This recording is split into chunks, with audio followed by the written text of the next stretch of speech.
everybody. Thank you for your interest in watching this webinar. Today is a very important subject that we will talk about. It is successful advocacy, and we have a remarkable speaker, Hellen Swales.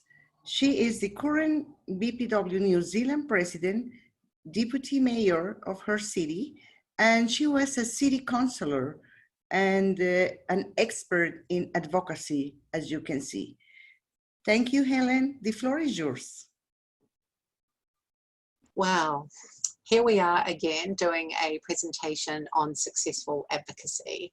This is really important for us as an organisation, and what I want to particularly focus on is advocacy and successful advocacy at the United Nations level, where we start looking at international treaties.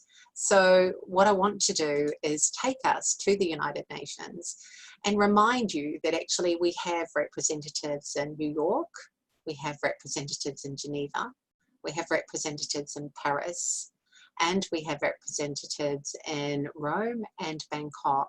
And I'm sure with the new office that's opened in Africa, we will have representation there. But it's knowing that this is the next level, at a global level, that we start looking at taking our voice and using the people that we have in those spaces to have an ear directly in there. It's also the next level that we take when we take our resolutions to Congress.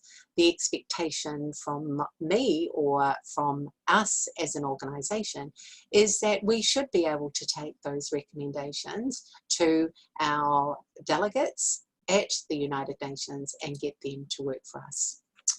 So the first thing that we need to do is we need to start looking at the United Nations treaties and conventions that are there. But when you look at these United Nations conventions, I've only put up a few up on the slide here for you, are the ones that probably have the most influence or impact on the people that you represent in your country. So the first thing that you need to do is you need to go and look at the United Nations website and find out which are the treaties that your country is a signatory to. It may be, if you've never done this before, that you're talking and looking at a whole foreign language, because all of a sudden, those of us that are used to working in this space use anagrams. And it's not good when you're trying to bring someone with you who is only just entering in that space. So you need to remember that when you're talking about international treaties, you expand what those anagrams mean and bring the people along with you when you're talking about them. So at the moment, I'm talking about the treaties that are the most important to us here in New Zealand. So in order of preference, where we are doing, and we actually have a moment at the moment where a piece of legislation is out in our country around the United Nations Security Council Resolution 1325. What you also need to know is that we have a working group within BPW-NZ, that there is a committee that is on Resolution 1325. I have to admit that when my Ministry of Foreign Affairs and Trade asked me to do a presentation to four armed forces, which were the United States American Armed Forces, the New Zealand one, Defence Force, the Australian Defence Force, and the People's Republic of China, on women in disaster and recovery and how we have a position in there. I used the resources of our committee, which was chaired by who was co-chaired by Anne Hilty, and our immediate past president, Irina, from Greece. It was wonderful to be able to go to them and get some information. So for us, this resolution is really important. We usually provide people in New Zealand on peacekeeping treaties and work, but it's not only that, it's about this treaty was formed or created to help women in conflict areas and to actually make sure that they are part of the decision making. So for us, at a distance, we know that the important role for us is to have a voice into that Security Council via this resolution to improve the life of women and have their voice heard in conflict areas. And just because you're not part of that doesn't mean to say that you shouldn't be part of the conversation. So that's an important resolution, and you need to know whether your country is part of it and to actively participate in that. The other convention that is really important for women and girls is the Convention on the Elimination of All Forms of Discrimination Against Women. And the anagram for that is CEDAW. This is a convention that is worked upon and comes up in a cycle of every 4 years. So when your cycle is up, you then start preparing for another 4 years. So a good work of plan with regard to responding to this particular treaty is that you collaborate with other civil society or NGOs in your country, and you look at the articles that come under CEDAW. And what you do in that collaboration, which is SDG 17, you have a round table and you look at what are the most important issues for you as an organisation. So as an example, in New Zealand, Zonta will pick up violence against women because that is one of their main pillars. BPW has always fought for the equal rights of women in the workplace. So we usually take that stance in New Zealand. You have family planning and you have women in parliament. So each of civil society will take a lead of one of those articles. So over a 4-year period, we meet maybe 3 times a year. And what we do is we update what our government is doing against each of those articles, so that when we are ready, that our government does a report in that 4-year cycle, we put up an alternate report to that, where we get the opportunity to critique in an international forum in Geneva how well our government is doing against the recommendations that were given the 4 years previous. So in New Zealand, we have 77 recommendations that were given to us in 2018 when we did our report. I was part of the lead of that. But what it meant for us in New Zealand is that we were able to do fact sheets, we were able to do training, we collectively went there as a group of civil society, and we got to know and meet the committee members, and we thought outside the square. So whilst you have a 10-15 minute window, you need to, as an organisation, we need to, as an organisation, to push the barrow. And when I say push the barrow, that I mean is that we asked the committee if we could provide them lunch and have a meeting that would take an hour rather than 20 minutes because we were feeding them. Because of that, we were then also able to zoom into that meeting that we had with all of the committees back to New Zealand to have all of civil society participate at that conversation with all of the committee that we were reporting to.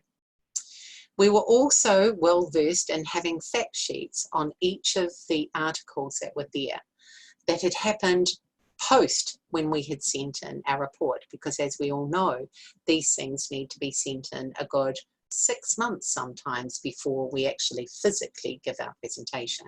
So you need to be prepared to know what the system is, how it works, and how to make it work for you. So there is a training that is done that does cost you, which happens 5 days before you actually give your verbal report, and these trainings actually happen in each of the regions, and you will have civil society that actually have a contract to do the training with you in Geneva prior to you giving your presentation. I would certainly recommend anyone who is going to give an oral submission to go to those trainings. We had the State of Palestine, who had never done a presentation before, with us in the training, and we also had another small country, Turkestan, that was part of, and the Cook Islands. So there were 4 countries that were presenting at the same time. We collectively worked together, but we also helped support those smaller countries that were not as well versed in leveraging off how to make the best out of that experience. So We've called unsuccessfully for a royal commission to our country around violence against women in our country, that the country repertoire for violence against women asked our government to do. We were stalled, but it's still because we were there and we activated the rights as a signatory to that and civil society to get our government to actually take stance. So what's come out of our report of the 77 recommendations is that we have to report back to them this year in June around, out of the 77, 50 of the recommendations of where we are and what progress we've made. It's also made our government look at Indigenous people, which we have now got a dashboard on our Ministry for Women around how Indigenous people are affected, because they are the most affected when it comes to violence in the family and intimate partner relationship and violence. So for the Convention of Elimination of Discrimination Against Women, it's one of the strongest treaties that you can activate in your country and remind your government when there are pieces of legislation around justice, access to justice, courtroom procedures and policies, you know, women in leadership, and particularly around legislation around equal pay. This convention is absolutely ideal for you to make references to your government to remind them that they're signatories to this. They have an obligation of duty of care to actually activate these into their policies. The next one that I've got there is what they call the Universal Periodic Review, or the UPR. This is done in a 7-year cycle, and we have just gone through ours at the beginning of 2019. This Universal Periodic Review is a little bit interesting in the sense that this is one where you activate other countries to come to the floor and speak on your behalf. And when I say that, what happens is when you look at because this is a human rights mechanism, so when you look under the periodic review of the human rights in your country, you look at women with disabilities, you look at access to justice, you look at human trafficking, all of the things that affect women. But when you look at those issues and you've identified the most appalling issues that are happening in your country that you want to focus on, you go to like-minded missions that are based in Geneva to help you with your submission. Because what happens with the Universal Periodic Review is that you are questioned, your government is questioned by peers, your peers, other governments. So what BPW New Zealand did was, when we were going through our periodic review and we identified that one of the issues that was a concern for us was women with disabilities. And we knew that the Mission of Egypt had a strong stance on women with disabilities. So we produced a one-page fact sheet that we actually engaged with the Egyptian mission here in New Zealand. We talked to them and we gave them a fact sheet, which then sent to, and we also CC'd our own copy, to the mission in Geneva. And those questions were actually put to our government by the Egyptian mission when it was their turn to question our government. We also had questions on the inequality around equal pay for our Indigenous women. So what we did was, we knew we had an ally in Mexico. So once again, we activated those relationships and asked them, we prepared a one-page fact sheet and asked them to ask on our behalf, question what was our country doing to correct the injustices for the Indigenous people in New Zealand. These are important things to know around these different treaties, of who your allies are globally and how you get those allies to ask and pose the questions that you are also able to do, but it's coming from them or your country having to justify to the world what their stance is, what they intend to do, and how they intend to remedy it. So having or being aware of that and how it works is a powerful tool, and you need to be able to activate it to the benefit of the people in your country. There is a website and a link that you can go to that will actually, or you can engage, so who you engage with in your country to help you with the Universal Periodic Review is your Human Rights Commission. So this is where BPW in New Zealand have a really good working relationship with our Human Rights Commission, and we actually work with them, and we were able to get people from the Human Rights Commission out from Switzerland to come and do 2 trainings in New Zealand, both in Christchurch and in Wellington, to go through the process for civil society so that they had an understanding of what it was. People need to know that the funding is there at the United Nations to actually do that, but if you don't know to ask, then you won't ask. So I think that's enough on the Universal Periodic Review. The next one is the Paris Agreement. So obviously this is all around climate change, and it's looking at what we need to do to implement or encourage our government to implement policies that are to the advantage of us globally to slow down global warming. So in the past 12 months, we have used the Paris Agreement to great effect. We are a signatory of it and one of the leading countries in trying to get implemented in our own country, but also getting international leaders to actually get up and step up and start implementing some of these agreements that the countries who have signed into it actually do this. Now, I know that Marie-Claude in Paris is a very strong advocate for BPW in that space, and certainly would appreciate any work or know of any work that any of the countries are doing in that space around carbon emissions, trade agreements, all of those things that help her in putting an argument together when they are negotiating a better world for us globally around climate change. So it's a huge thing that we're using. Our very first submission this year in New Zealand was on carbon emissions, which we have a date coming up very, very soon where we go and do our oral submission. But once again, that's another important agreement that you need to be aware of, and you need to build your policy around it, and you need to start pushing your government to start looking at it and addressing those issues so that you are part of the global movement that is happening. The next one is the optional protocol to the International Convention on the Economic, Social and Cultural Rights. Now, this is an important one, and people need to understand that BPW International was one of the first ones to get ECOSOC status. And they need to understand actually what does ECOSOC status mean to us and how you can activate that.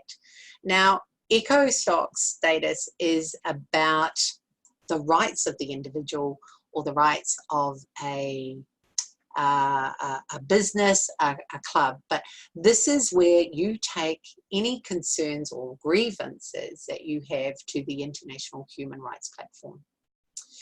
It's not one that's activated very often. I know that there was some talk that BPW Australia might have been taking a case to the Human Rights Commission using this particular convention, but it's one that you need to be aware of, that if your country is part of it, it is a tool that you can activate for personal human rights grievance that you have.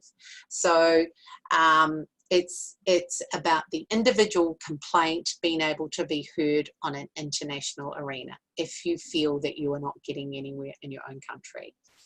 Once again, it's a good link to go and have a look about the articles that are there and how they work. Now, you have a convention which is the ECOSOC convention. When you put an optional protocol in front of any of your conventions, it means that it has 3 or 2 tiers to the original article. So a country can be part of ECOSOC, but if you're going to activate an optional protocol, that is another layer that you need to make sure that your government is signed up to. in order for you to invoke it or to use it in your country. So that is an interesting one that not many people know about, or not one that people use, because it is a grievance process, one of the grievance or mechanisms that you can bring a complaint to the floor. The other one that I want to talk to you about is an important one to us as BPW, because it came up at our Congress in 2014 around the Convention on Consent to Marry, minimum age for marriage and registration. It's becoming a very global issue, because whilst it might have been born out of some countries and some continents and some cultures, because the world is shrinking, this is becoming a global issue. I know that it was an issue that was introduced to New Zealand, and I'm sure it is an issue that is introduced to other countries. So knowing that it is a convention and that it is there, and you do have the right to, to activate it or to use it if you think that things are not happening correctly in your country around age of marriage or consent of marriage. There have been some changes with what's happening with our legislation in New Zealand, and we made a reference back to this particular convention and reminded them that actually you're now turning into another convention, which is around the Convention of the Child. So there are a number of international treaties and conventions, and we do have groups within our organisation that feather into some of these conventions really, really well. When you look at some of the, the governance structure on health and trade and enterprise that international BPW have, that they would be working in these spaces quite fully. Also, when you're looking at responding to these in your submissions, or going to respond to them internationally, or reminding your government that these are part of it, don't forget to actually ask federations, BPW federations and affiliates that work in this space or that are in this space, to actually give you content that can give you that social or emotional pull when you're going and talking about these treaties and conventions. I know that at CSW 62, there was working on migrants and refugees that were working around the country, that Eva Richter, who is a past UN delegate in New York, was attending and invited me to go to. So there are lots of conventions out there that, or pieces of work that people are doing, that are trying to bring them into being a convention or a treaty that is actually governments sign up to, and making sure that it's a better world for women and girls. So what I really wanted to do in this short presentation was to bring to the fore the importance of international treaties and conventions, that you need to be aware of the ones that your country is signed up to and are signatories to, that they are important tools that you can use and activate. And if you're unsure, then go to our UN representatives. Be aware of what they cover in their particular country, like who Geneva cover and what access they have. What do they cover in New York? What do they cover in Rome and Paris and Bangkok? It is important to know these things if you're going to start using them as a tool, because they are a powerful tool for us to use and to activate, and to remind the social conscience of our elected people that these are some of the protocols, or some of the standing orders, for another word, that they need to work by. So once again, just a reminder that these are really important. So when you do, as I said, you need to check if your country is a signatory of any of these, and you need to look at using these as responses in your submissions. Collaborate to get these reports done, because they're huge reports, and they are quite prescriptive in how you actually respond to these. There needs to be probably a working party under the VP-UN that actually has a collaborative forum there, that will help and assist a country that has never responded to any of these articles or treaties or conventions before. You need to also link into your regional governance under the United Nations. I know Asia Pacific, we have a very strong regional presence here that is pulling a lot of countries together in responding particularly to the Beijing Platform Plus 25.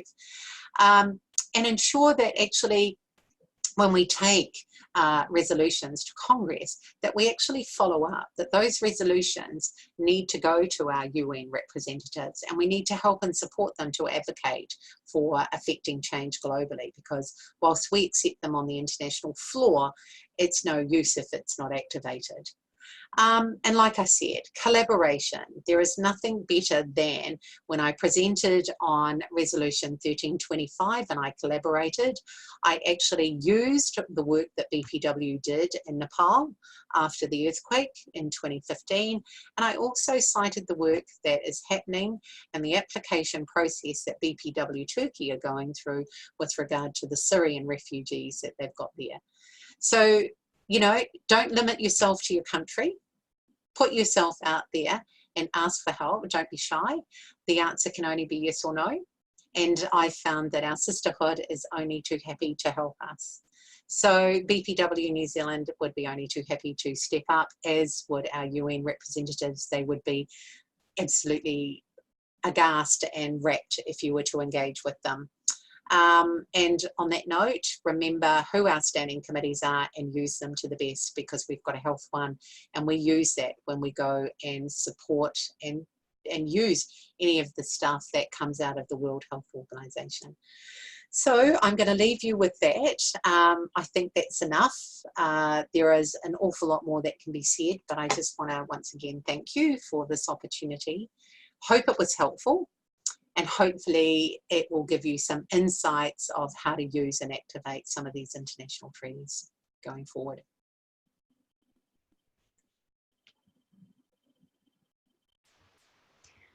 A big thank you to our presenter, Hellen Swales, current National President of BPW New Zealand and a longtime politician in her own town and city.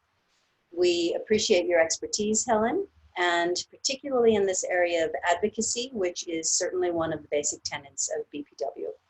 We also know that many of our members are often a little confused about how best to advocate for women's issues in their area. And some of that is specific to their area, their city, their country, but a lot of it is universal principles and skills. And in bringing together the idea of international treaties that of course nations then sign on to, but don't always actually put into effect, and how we can leverage these treaties if our own nation has signed on to it to encourage and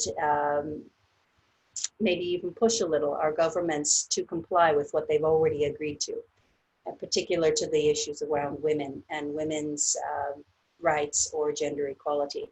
This is an especially useful tool. So thank you again for highlighting this, for telling us how we can leverage these international treaties for the betterment of all women. We look forward to welcoming all of you again to another webinar. Thank you very much.